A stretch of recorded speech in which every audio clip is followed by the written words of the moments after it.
guys, good evening. Luto time na tayo guys.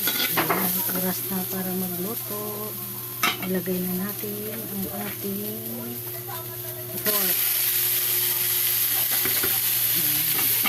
Ayan ang ating sahog guys. May sabaw tayo ngayon guys. Ayan yung ating gulay guys. Yan.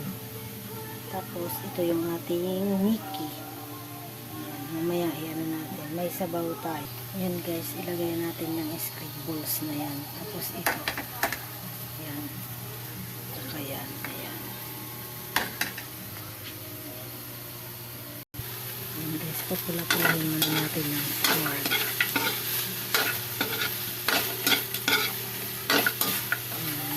Pork natin. Ito yung ating guys, nalagay na natin guys yung squids.